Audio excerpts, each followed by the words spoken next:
Shalom, masih pengajaran dari kitab Yakobus dan kita sampai sekarang ke pasal yang kelima, saudaraku, tentang keadaan akhir zaman.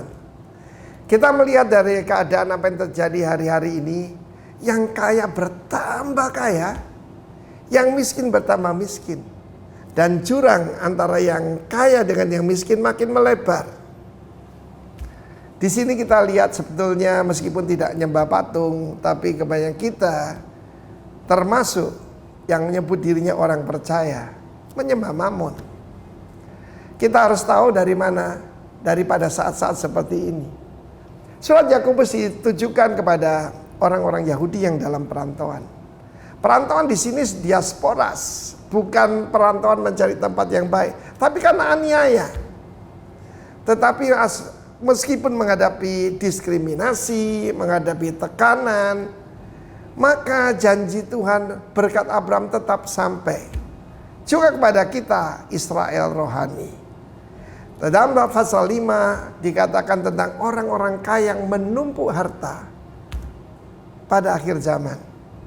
Ada orang tanya kepada saya, Pak, apakah corona ini adalah tanda akhir zaman?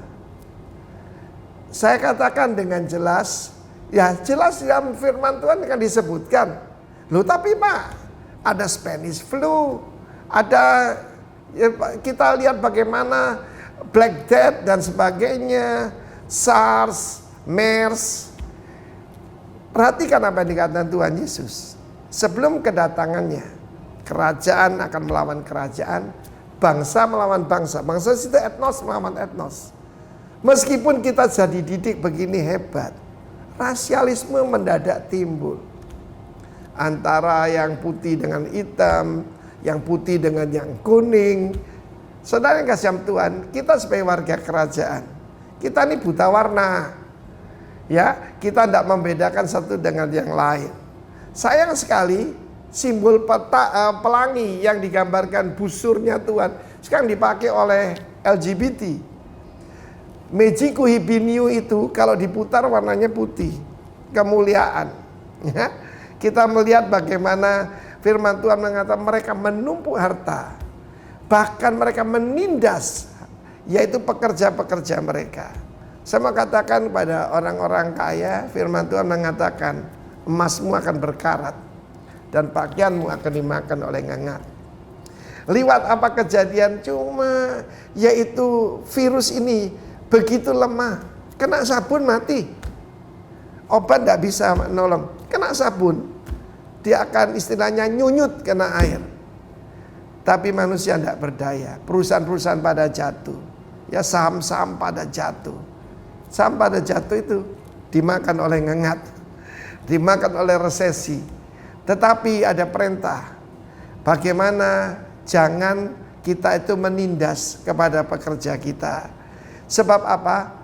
Jeritan mereka telah sampai kepada Tuhan semesta alam. Karena itu hari-hari ini adalah hari testing buat hati kita. Do we love God? Do we love one another? Ini jelas kelihatan saudara ya. Karena itu kita tidak menumpuk harta tapi membagikan harta. Sebab lewat ini saya pernah dikatakan suruh isolasi mandiri. Death is real. Dan death itu di depan mata kita. Dan itu mengingatkan kita, we will not live forever. Tapi Tuhan janji hidup yang kekal telah tersedia. Bagi mereka yang belum terima Tuhan Yesus, terimalah dia sebagai Tuhan dan Juru Selamatmu secara pribadi. Dan kau akan menerima lewat ujian mahkota kehidupan. God bless you warga kerajaan. Shalom. Berikan sorak-sorai yang mulia buat Tuhan kita yang sore ini Tuhan, kami bersyukur Tuhan kalau kami boleh berkumpul di tempat ini Tuhan. Kami tahu Tuhan ini hanya suatu anugerah-Mu saja yang boleh kami nikmati Tuhan. Terima kasih Tuhan, terima kasih. Sore ini Tuhan kami berdoa secara khusus buat bangsa Indonesia, buat kota Bondowoso yang kami cintai ini Tuhan. Biarlah kota ini Tuhan, negara kami, bangsa kami Tuhan, terus Tuhan Kau pulihkan Tuhan. Biarlah pemulihan demi pemulihan terjadi atas bangsa ini Tuhan. Kau pulihkan dari pandemi COVID-19 Tuhan. Kau pulihkan secara ekonomi Tuhan. Kau berkati itu setiap apapun yang ada, pekerjaan yang ada di negara ini Tuhan. Kau sore ini kami juga berdoa untuk Bapak Gembala Senior kami, Bapak Timotius Arifin dan Ibu Vivi Tuhan. Biarlah kesehatan Tuhan yang terbaik ada atas hidup mereka. Hikmat-Mu Tuhan, hati Bapak terus ada dalam hidup mereka Bapak. Biarlah penyertaan-Mu sempurna Tuhan untuk Ibu Vivi dan Bapak Arifin Bapak. Begitu juga untuk Bapak Gembala tempat ini, Bapak Herman Lipi beserta Ibu dan kedua anaknya Tuhan. Biarlah penyertaan-Mu sempurna Tuhan. Di dalam nama Yesus yang siap puji Tuhan lebih lagi. Sama-sama katakan amin. Masuk hadirat-Mu Tuhan dengan korban pujian. Masuk hadirat Tuhan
jadikan hidupku berarti. Sekali lagi katakan, Kau jadikan hidupku berarti. Mari beri tepuk tangan buat Tuhan kita yang luar biasa. Terima kasih Bapa. Kami mengalami kemerdekaan, kemenangan dalam kuasa penebusan darah Yesus. Dulu kami tidak berarti, Kau menjadikan kami berarti. Dulu kami tidak berguna, menjadikan kami hari ini benar-benar Tuhan dapat menjadi berkat. Bersyukur kami ada di tempat ini untuk menerima anugerah yang lebih lagi. Kasih karunia Tuhan turun atas umat-Mu Bapa. Hamba-Mu percaya Bapa, kemenangan daripada Tuhan akan terus menjadi bagian daripada kehidupan kami. Kami persiapkan hati kami untuk mendengar suara-Mu dan mempersiapkan hidup kami menjadi pelaku-pelaku daripada firman Tuhan. Terpujilah nama-Mu dalam nama Tuhan Yesus. Mari umat Tuhan yang siap mendengar firman Tuhan katakan bersama-sama. Luar biasa saudara. Gak terasa ya kita masuk di bulan Agustus. Suasana kemerdekaan sudah terasa di mana-mana, terutama di kota Bondowoso ya. Saya lihat waktu saya goes sepedaan saudara, itu akhir bulan Juli sudah pada pasang-pasang bendera, ornamen-ornamen, hiasan-hiasan, lukisan di tembok, semuanya luar biasa sekali saya lihat saudara. Dan relevan dengan apa yang kita alami sebenarnya saudara, bahwa kemerdekaan ini berbicara juga di dalam kehidupan kita ketika kita terima Tuhan Yesus sebagai Tuhan dan Juru Selamat. Kita adalah orang-orang yang merdeka. Yang setuju katakan amin. Haleluya. Dalam kesempatan ini saudara, saya akan bagikan sebuah tema begini, kemerdekaan di dalam Kristus. Nah saudara, saya perlihatkan dulu gambar-gambar. Nah ini adalah suasana perayaan kemerdekaan. Bagaimana juga gereja ketika 17 Agustus atau di dekatnya saudara merayakan juga kemerdekaan Republik Indonesia. Ya, ada berbagai macam lomba, juga upacara. Kemudian semuanya saudara bersukacita di dalamnya.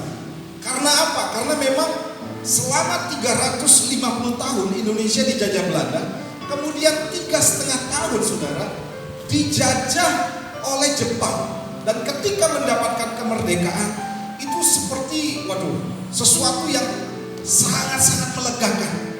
Tidak ada saudara di tempat ini yang mau hidup tidak merdeka. Semuanya mau merdeka. Amin. Nah, kita akan melihat kemerdekaan di dalam Kristus itu seperti apa. Nanti kita lihat ya. Nah, kita akan baca dulu ayatnya. Kita baca sama-sama ayat ini. Yohanes pasal 8 ayat 36. 2, 3. Jadi apabila anak itu memerdekakan kamu, kamu pun benar-benar merdeka. Saudara kasih Tuhan, puji Tuhan kita hari ini saudara, bukan hanya negeri kita hidup di dalam kemerdekaan, tetapi kita sebagai orang percaya juga hidup di dalam kemerdekaan di dalam Kristus. Ini sesuatu yang sangat-sangat luar biasa saudara. Sebab begini, dahulu kita dibelenggu oleh dosa. Dahulu saudara kita terpenjara, hidup kita tidak ada masa depan. Saudara kasih Tuhan, dalam bahasa Indonesia sehari-hari dikatakan begini saudara, karena itulah kalau anak membebaskan kalian, kalian sungguh-sungguh bebas. Jadi arti kata kemerdekaan saudara itu artinya bebas. Katakan bersama saya, bebas. Tuhan mau kita merdeka atau kita bebas, tetapi di dalam Kristus. Saya lihat dulu saudara, perlihatkan kepada saudara kemerdekaan di dalam definisi Kamus Besar Bahasa Indonesia. Jadi KBBI itu adalah Kamus Besar Bahasa Indonesia. Yang pertama bebas dari penghabaan, penjajahan dan sebagainya. Kemudian tidak terkena atau lepas dari tuntutan. Ya. Kemudian tidak terikat, tidak tergantung kepada orang atau pihak tertentu. Leluasa, bebas, merdeka. Dapat berbuat sekehendak hatinya. Itu definisi daripada Kamus Besar Bahasa Indonesia. Tetapi saudara, mari kita lihat apa arti kemerdekaan di dalam Kristus. Saya definisikan begini saudara.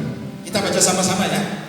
2, 3. seseorang yang mengalami karya penebusan oleh darah Yesus secara cuma-cuma dibebaskan dari belenggu dosa dan masuk dalam anugerah yang Tuhan sediakan. Jadi saudara kasih Tuhan, kalau dulu bangsa kita dengan perjuangannya yang luar biasa, saudara, itu mendapatkan kemerdekaan dengan susah payah. Berapa banyak pahlawan yang sudah gugur. Juga bukan itu, rentang waktu yang cukup lama, tarik menarik antara Belanda dengan rakyat Indonesia, Jepang juga dengan rakyat Indonesia.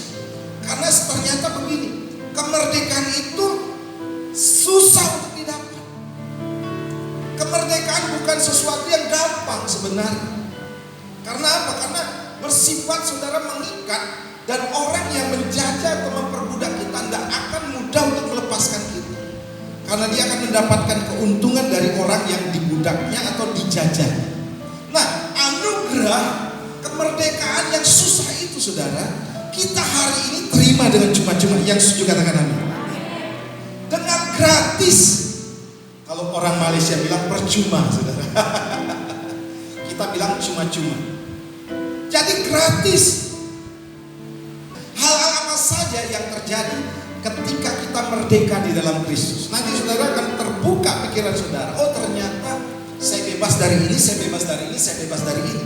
Sebab selama ini saudara, pengertian kita merdeka ternyata banyak dipengaruhi oleh definisi duniawi. Seperti tadi saudara, wah berbuat seenaknya, bebas dari tekanan, tidak ada yang bisa mengatur kita. Tidak saudara. Ternyata ketika manusia dilepas begitu saja, manusia tidak akan bisa sanggup untuk berdiri sendiri. Manusia akan cenderung saudara liar. Bahkan kalau manusia mau berdiri sendiri, dia cenderung lebih banyak dikuasai oleh iblis. Ada dua hal yang mempengaruhi kehidupan kita, yaitu kerajaan Allah dan kerajaan kegelapan. Kalau saudara tidak berada dalam kerajaan terang atau kerajaan Allah, otomatis saudara sedang berada dalam kerajaan kegelapan. Jadi akan sangat mudah kalau seandainya saudara kita mengatakan wah saya bebas merdeka seperti apa yang didefinisikan oleh dunia ini saudara. Nah hari ini saudara kita akan melihat yang pertama, kita dibebaskan dari belenggu dosa atau kuasa iblis. Tahukah saudara bahwa kehidupan kita saudara sebelum kita mengenal Yesus, hidup kita diperbudak atau dikuasai oleh dosa. Jadi kita dijajah, diperbudak oleh dosa. Dan yang terjadi begini, orang yang tandanya diperbudak oleh dosa, dia cenderung melakukan dosa. Bahkan melakukan dosa, dia tidak tahu bahwa itu dosa. Sehingga ketika dia melakukan dosa saudara, dia enjoy saja. Tidak ada rasa bersalah tuh kalau nipu. Karena apa? Saudara sudah diikat dan diperbudak oleh dosa. Yesus katakan begini saudara, dalam Yohanes pasal 8 ayat 34 katakan demikian. Kata Yesus kepada mereka, aku berkata kepadamu, sesungguhnya setiap orang yang berbuat dosa adalah hamba dosa. Ini perbuatan kita lama dulu sebelum kita terima Tuhan Yesus. Namun saudara, pertanyaannya begini, masih ada orang-orang yang mengatakan dia percaya kepada Yesus, tetapi dia masih diperbudak oleh dosa. Masih ada orang-orang saudara yang sering datang ke gereja, masih dikuasai oleh dosa, masih enjoy melakukan dosa. Tuhan saudara sudah menebus kita, dan kita meresponi penebusan karya Yesus itu saudara. Kita menerima dia sebagai Tuhan dan Juru Selamat. Kemudian Yesus hadir di dalam kehidupan kita, dan apa yang terjadi? Seharusnya kita sudah anti dengan dosa. Karena setiap orang yang masih berbuat dosa saudara, setiap orang yang berbuat dosa, dia adalah hamba dosa. Makanya saya pernah katakan begini saudara, orang percaya bisa berbuat dosa, tetapi tidak dapat dikuasai oleh dosa. Saya rindu jemaat Tuhan di tempat ini begini saudara, ketika saudara melakukan dosa, ketika saudara melakukan pelanggaran, saudara tidak betah, hati saudara tidak tenang, sehingga saudara katakan, Tuhan aku salah. Dan aku mau berbalik. Sebab apa saudara? Roh Kudus ada dalam kehidupan kita. Amin. Dia yang akan menegur kita. Makanya saudara, tandanya jelas bahwa orang yang dimerdekakan itu adalah orang yang bebas dari belenggu dosa. Keadaan dunia ini saudara, dengan segala keberadaan itu sangat-sangat mengikat luar biasa dan membuat kita yang sudah percaya Yesus kembali lagi direbut oleh iblis. Saya katakan selalu kepada teman-teman yang dibaptis saudara, saya katakan bahwa kamu sudah diambil dari kerajaan kegelapan masuk ke dalam kerajaan terang. Yang tidak suka itu siapa? Tuanmu yang dulu, yaitu kerajaan kegelapan. Dia pasti berusaha saudara untuk kembali menarik. Nah ini hati-hati saudara. Makanya dalam kehidupan kita saudara, penting sekali untuk kita terus berada dalam kebenaran firman Tuhan. Bagaimana caranya? Ibadah, baca firman Tuhan, berdoa, supaya kita tidak kembali kepada kehidupan lama kita. Karena saya percaya begini saudara, orang yang sudah lahir baru, keinginannya adalah melakukan kebenaran. Amin. Keinginannya saudara adalah melakukan firman Tuhan. Kalau dia lakukan kesalahan, itu bukan berarti dia suka dengan kesalahan itu. Kalau dia lakukan kesalahan, dia akan cepat bertobat saudara. Nah saudara kasih Tuhan, Galatia pasal 1 ayat 3-4 katakan demikian, kasih karunia menyertai kamu dan damai sejahtera dari Allah Bapa kita dan dari Tuhan Yesus Kristus yang telah menyerahkan dirinya karena dosa-dosa kita untuk melepaskan kita dari dunia yang jahat sekarang ini menurut kehendak Bapa kita. Saudara kasih Tuhan, Tuhan mau begini saudara, ketika kita menerima kasih karunia daripada Tuhan, maka kuasa daripada Yesus Kristus itu saudara akan melepaskan kita dari dunia yang jahat. Banyak sekali yang akan menghalangi pertumbuhan rohani kita. Sebab perkara dosa ini saudara, ini sesuatu yang sangat-sangat membahayakan bagi orang percaya. Begitu menyedihkan ya, ketika seorang yang sudah percaya kemudian sudah tahu kebenaran tapi melakukan dosa dan pelanggaran lagi. Dan saya katakan Tuhan memang ampuni, tetapi saudara, hukum daripada dosa itu, akibat daripada dosa, dampaknya itu ada. Makanya seperti Daud dan Batsheba, Daud diampuni enggak saudara? Diampuni, tapi dampaknya ada. Artinya begini saudara, dosa ini menjadi momok yang membahayakan buat kita. Bukan berarti begini nanti sudah, wah saya merdeka, nanti Tuhan ngampuni seperti firman Tuhan katakan, kemudian saya akan baik-baik saja. Enggak saudara, akan berdampak. Saya pernah katakan begini di sini, dosa persimpahan itu mempunyai dampak yang sangat besar. Bukan hanya terhadap diri kita, tetapi dampak sosialnya sudah. Orang akan mencemooh, orang akan menghakimi, orang akan menjustifikasi. Ih kok gitu orang Kristen, padahal dia orang baik. Sehingga saudara banyak orang ngomong sana sih, ngomong sana sih.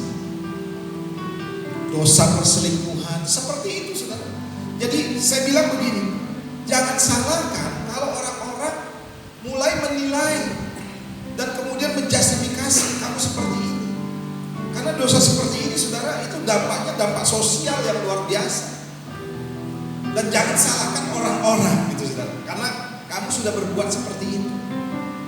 Nah itu dampak dosa. Artinya begini saudara, dosa ini momok yang besar, momok yang harus benar-benar kita hindari saudara. Saya percaya saudara di tempat ini saudara, kita mau terus hidup dalam kebenaran. Amin. Kita mau sungguh-sungguh, dan ketika kita lakukan kesalahan bukan berarti kita enjoy di dalam, tapi kita harus cepat-cepat bertobat. Haleluya. Saudara kok hari ini tegang sekali. Ayo jadi orang-orang yang merdeka. Amin. Tepuk tangan buat Tuhan kita. Yang kedua, dibebaskan dari hukum Taurat. Saudara, Roma 7 ayat 6 katakan demikian. Tetapi sekarang kita telah dibebaskan bebaskan dari hukum Taurat.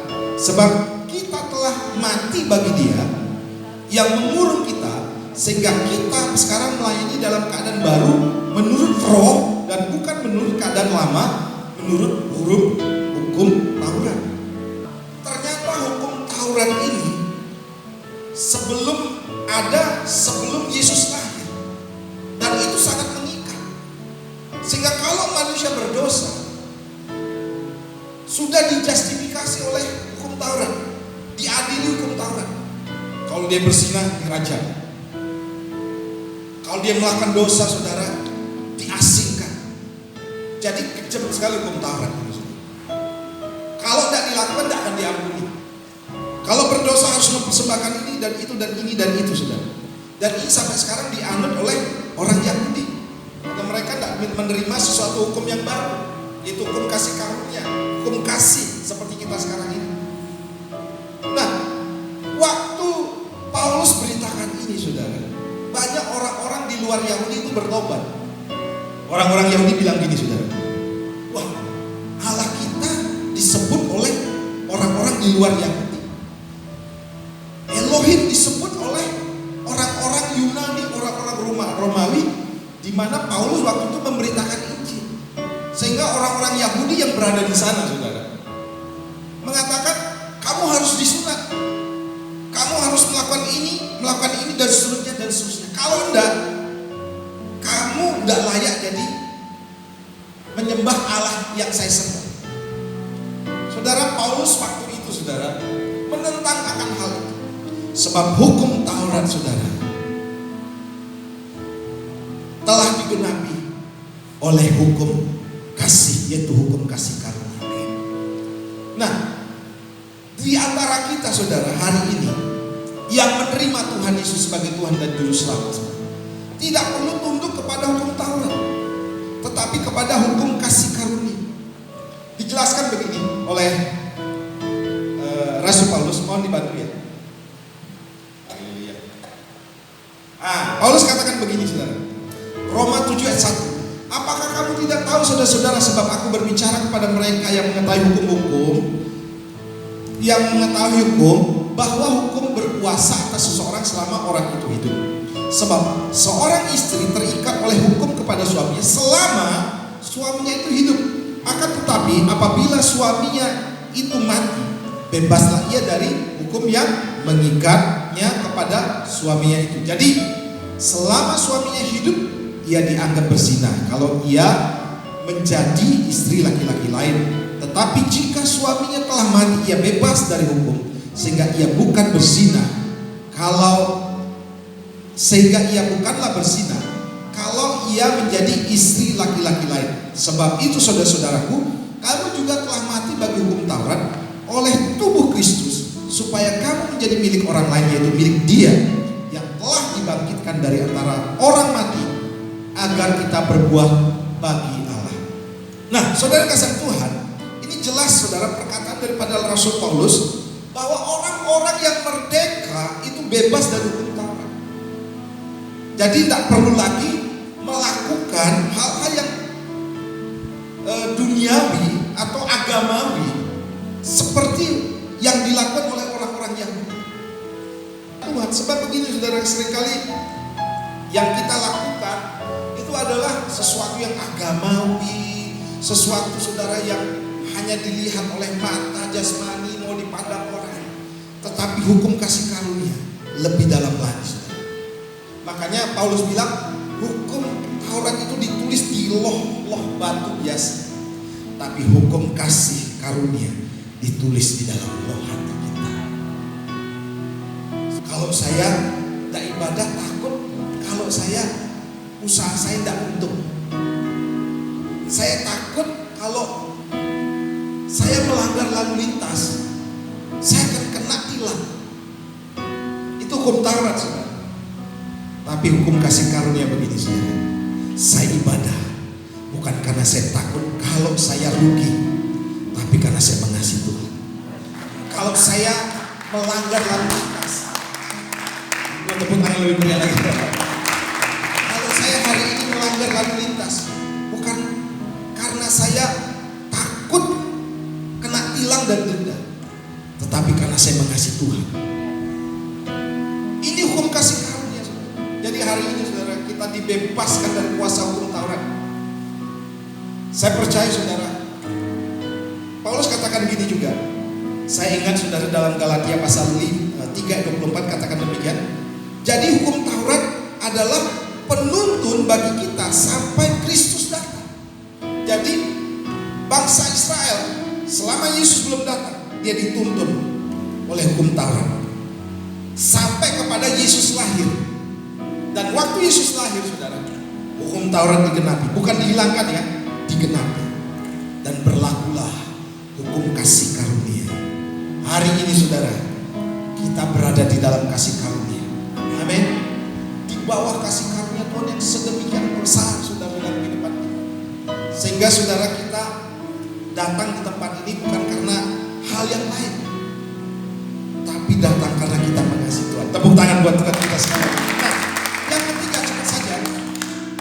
Yang ketiga, orang yang dimerdekakan di dalam Kristus adalah dibebaskan dari maut. Ketika kita percaya kepada Tuhan Yesus, Tuhan katakan kita dibebaskan dari maut. Apa itu maut? Maut itu adalah kematian. Kalau saya bedakan lagi saudara, maut menurut Alkitab, kematian ketika seorang berpisah dari tubuhnya. Dan kematian ini saudara, bukan masuk surga, tapi masuk neraka. Itu maut menurut Alkitab. Namun saudara, Tuhan katakan begini dalam Roma pasal 5 ayat 12 katakan demikian. Sebab itu sama seperti dosa telah masuk ke dalam dunia oleh satu orang, dan oleh dosa itu juga maut. Demikian maut itu telah menjalar kepada semua orang, karena semua orang telah berbuat dosa. Saudara kasih Tuhan, Tuhan katakan bahwa maut ini menjalar kepada semua orang. Sebenarnya sebelum kita terima Tuhan Yesus sebagai Tuhan dan Juru Selamat, saudara, kita ada di bagian dalamnya. Tapi puji Tuhan saudara, orang yang percaya kepada Tuhan Yesus, dia saudara lepas dari maut. Orang yang tidak percaya kepada Yesus tidak hanya mati satu kali, ya, yaitu kematian ini berpisahnya tubuh dengan roh, tetapi 2 kali. Yang kedua dia alami begini saudara, terpisahnya roh dengan Allah atau surga. Itu orang yang tidak percaya Yesus. Tapi orang percaya Yesus saudara akan mengalami kematian satu kali saja. Amin. Yaitu waktu kita berpisah dari roh kita. Karena apa saudara? Setelah itu saudara, kita akan bersama-sama dengan Tuhan di Firdaus Tuhan. Sesungguhnya barang siapa mendengar perkataanku dan percaya kepada Dia yang mengutus aku, ia mempunyai hidup yang kekal dan tidak turut dihukum, sebab ia sudah pindah dari dalam maut ke dalam hidup. Wow, saudara, sesuatu yang menakutkan di depan kita, sesuatu yang menjadi momok bagi semua orang. Makanya saudara, perkara kematian ini untuk orang-orang bagian belahan timur saudara, karena budaya itu menjadi sesuatu yang sangat penting. Sehingga kita banyak mendengar orang yang mati karena COVID, mereka apa ya, tidak setuju dengan cara seperti itu. Mereka harus sembahyangkan dulu jenazahnya. Mereka pergi saudara ke rumah sakit mengambil paksa jenazah orang-orang yang dikasih, karena budaya itu dan ketakutan bahwa nanti masuk ke dalam maut. Tapi kita orang-orang percaya berbeda saudara. Amin. Detik dia meninggal atau berpisah dari tubuh saudara. Karena pengertian orang meninggal ini saya jelaskan bahwa orang meninggal dalam Tuhan itu berpisahnya roh dengan tubuh. Karena apa? Bisa karena tua. Ya seperti Pak Alex Abraham almarhum, orang tua saya juga, karena sudah tua, tidak kuat lagi, tubuh ini menyangga roh. Kemudian karena kecelakaan, saudara jangan pernah menghakimi orang yang kecelakaan itu orang yang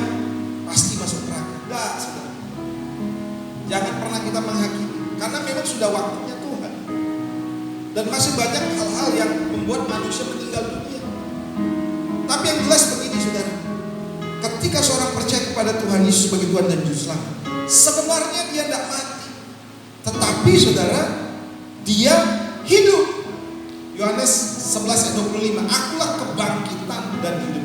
Barang siapa percaya kepadaku, ia akan hidup walaupun apa? Ia sudah mati. Jadi kemerdekaan ini melepaskan kita dari maut. Dan Tuhan katakan, kalau orang percaya mati secara jasmani, sebenarnya dia tidak mati, tapi dia tetap hidup. Alias begini saudara, cuma pindah tempat. Contohnya saudara, Tuhan pernah membangkitkan Lazarus. Dan waktu Lazarus sudah 4 hari di dalam kubur, Yesus katakan begini, angkat batu itu. Marta, saudara orang yang meninggal itu, berkata kepadanya, Tuhan, ia sudah berbau, sebab sudah 4 hari ia mati. Tuhan katakan dia tidak mati, dia tidur kok.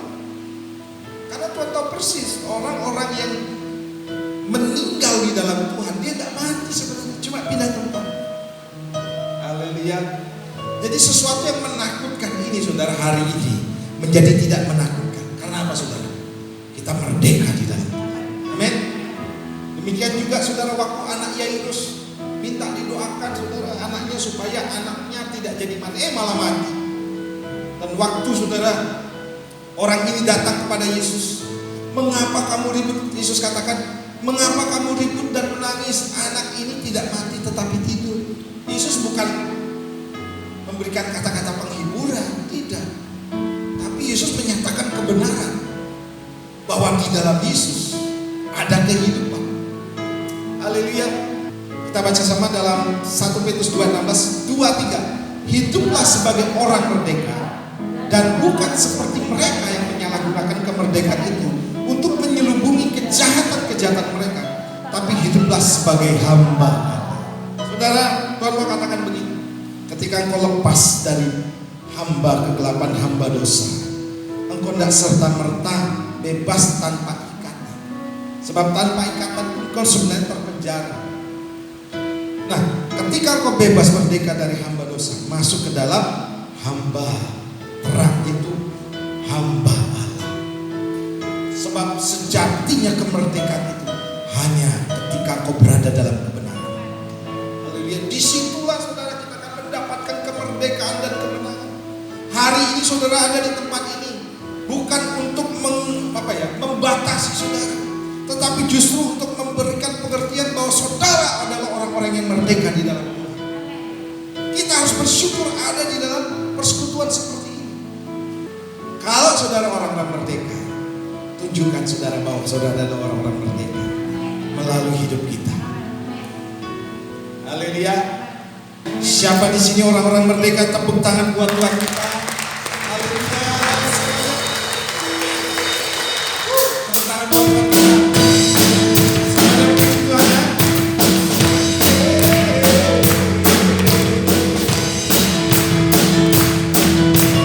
Ayo lebih semangat lagi buat Tuhan. Tepuk tangannya.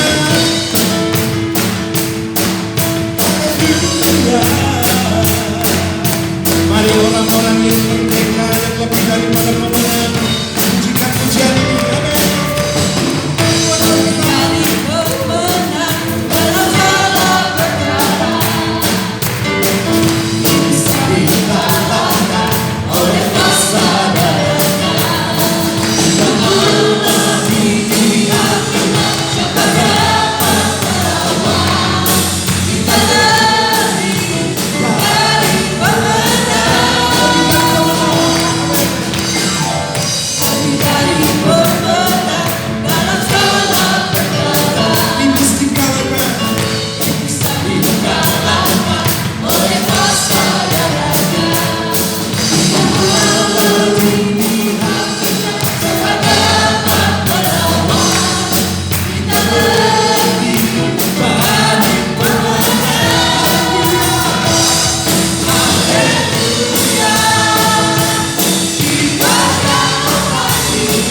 dibebaskan dari belenggu dosa, yang lepas dari hukum Taurat, dan kemudian selanjutnya Tuhan, kami benar-benar Tuhan lepas dari maut. Kami bersyukur kami dimerdekakan di dalam Tuhan, bukan karena kekuatan kami, sebab anugerah itu dicurahkan dalam kehidupan kami. Dan di masa kemerdekaan negeri kami ini Tuhan, kami juga akan melihat kemurahan demi kemurahan Tuhan dikerjakan turun atas kehidupan kami semuanya Bapa. Terima kasih. Kami bersyukur Bapa buat hari ini. Kami percaya kami adalah orang-orang akan menjadi tonggak buat kami. Berkat-berkat yang baru dicurahkan atas kehidupan kami. Kami akan berjalan dari kemenangan kepada kemenangan yang besar lagi, dari anugerah kepada anugerah yang lebih besar lagi, dan kami akan hidup di bawah langit yang terbuka. Kami bersyukur berkati umat-Mu Tuhan, dan segala pekerjaan usaha bisnis mereka diberkati dan dipenuhi, dilimpahkan, dan kutuk sudah dibuat menjadi berkat, duka cita menjadi sukacita, kain kabung menjadi tari-tarian. Berkat Tuhan atas umat-Mu dalam nama Tuhan Yesus. Mari semua yang percaya dan diberkati katakan bersama-sama amin. Tuhan Yesus berkati.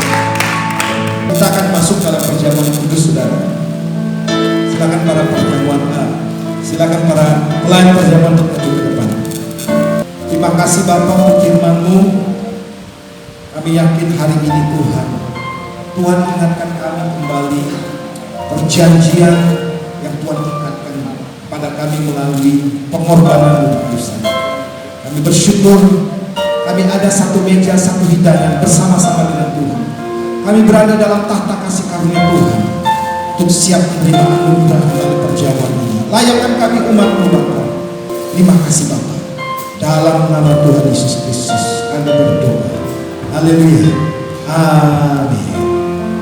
Mari bersama-sama angkat roti di tangan kanan kita melebihi kepala. Kami menghargai dan menghormati korban Kristus di kayu salib.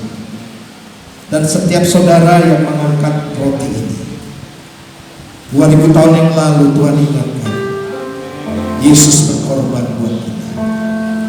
Tubuhnya dianiaya, tubuhnya dicabik-cabik, dicambuk, diludahi, ditikam, bahkan disalibkan. Penderitaan yang berat Dia alami dan Dia lakukan buat kita semua. Bukankah roti yang ada di tangan kanan kita adalah persekutuan kita dengan tubuh Kristus? Mari makan dengan iman dalam nama Yesus. Mari angkat jalan. Kami bersyukur Bapa, darah itu tercurah, darah itu mengalir dari tubuh, dan darah itu berkorban, darah itu membasuh, darah itu menyucikan kami, sehingga kami layak menjadi anak-anak-Nya. Bukankah cawan pengucapan syukur di tangan kanan kita adalah persekutuan kita dengan darah Kristus? Minum dengan iman dalam nama Yesus.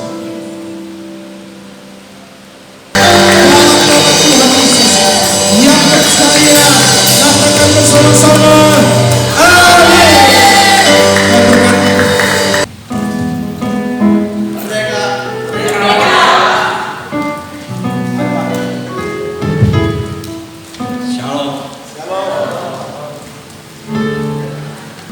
Saatnya kita memberi yang terbaik buat Tuhan. Kami mengucap syukur dan terima kasih buat kasih-Mu, buat firman pada sore hari ini Tuhan. Pada saat ini juga Tuhan, kami akan memberi persembahan dalam nama Tuhan Yesus Kristus. Kami sudah berdoa. Haleluya.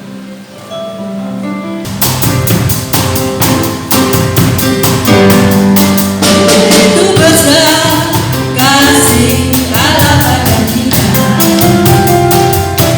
Diberkatilah anak cucu kita di mana-mana. Tuhan mengubah miskin dan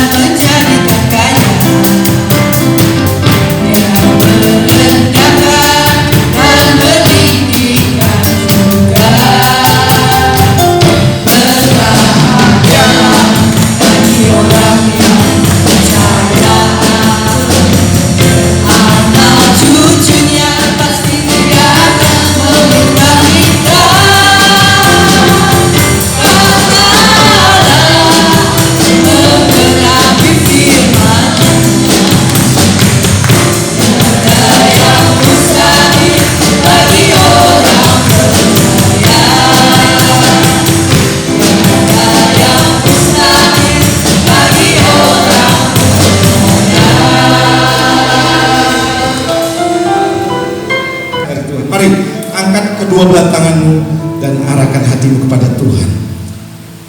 Terima berkat anugerah dari Allah Bapa dalam cinta kasih Tuhan Yesus Kristus, dan pertolongan Roh Kudus akan menyertai hidupmu mulai hari ini, bahkan sampai selama-lamanya. Diberkati lumbung-lumbungmu, diberkati keluar masukmu, diberkati bisnis dan usaha dan pekerjaanmu. Terima berkat ini dalam nama Tuhan Yesus. Yang percaya